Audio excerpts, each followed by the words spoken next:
अगर आप अपनी हैप्पीनेस के लिए सिर्फ और सिर्फ अपने रोमांटिक रिलेशनशिप पे ही डिपेंडेंट हैं तो मैं आपको बता दूं ये बहुत कंसर्न की बात है। एक अच्छे रिलेशनशिप में होना जहाँ एक सेंस ऑफ बिलोंगिंग है, लव है, केयर है, रिस्पेक्ट है, सिक्योरिटी है, सब कुछ है, बहुत ज़्यादा अच्छी बात है,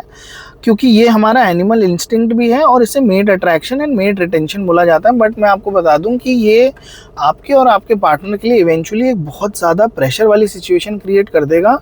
जिसमें आपको एक दूसरे के साथ फंक्शन करना भी बहुत ज़्यादा मुश्किल हो जाएगा। मैं इसको आपको एक एक्चुअल लाइफ एग्जाम्पल से समझाता हूँ, जो मैंने मेरे कॉलेज में देखा था। शुरुआती ही दिनों की बात है, मैंने देखा कि हमारी क्लास में एक नया कपल सा बन गया है और ये आपस में ही हमेशा इन्वॉल्व रहते हैं, किसी से ज़्यादा बातचीत नहीं करते। क्लास एक साथ आना, लंच में एक साथ मेस जाना और शाम को हॉस्टल भी एक साथ जाना, ज़्यादा सोशल एक्टिविटीज़ में पार्टिसिपेट नहीं करते, वीकेंड्स पे खुद ही फिल्में देखने जा रहे हैं और किसी भी ग्रुप का ऐसा कोई मेजर हिस्सा नहीं है। 1.25 साल ये रिलेशनशिप चला होगा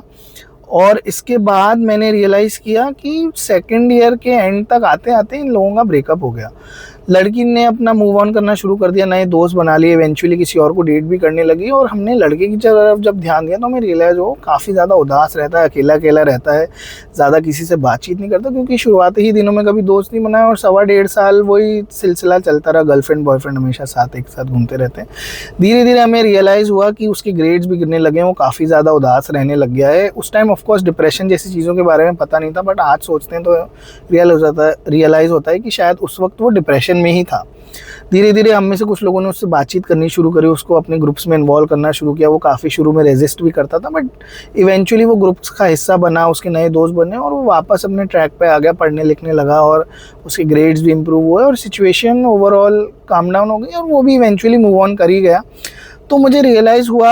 जब मैं पिछले दिनों इस बात के बारे में सोच रहा था कि एक सोशल कैपिटल का होना हमारी लाइफ में बहुत ज़रूरी है। कुछ प्लेटोनिक रिश्ते हमें अपनी लाइफ में डेवलप करने ही पड़ेंगे, चाहे वो हमारे पेरेंट्स के साथ हो, सिबलिंग्स के साथ हो और दोस्तों के साथ हो, चाहे male female, office workers, colleagues, जिस भी तरीके के रिश्ते आपको वो एक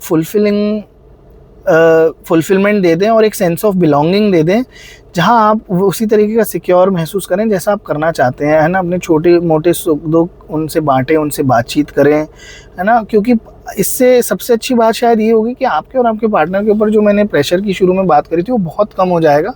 और आप एक ओवरऑल अच्छी फुलफिल्ड हैप्पी लाइफ जी पाएंगे।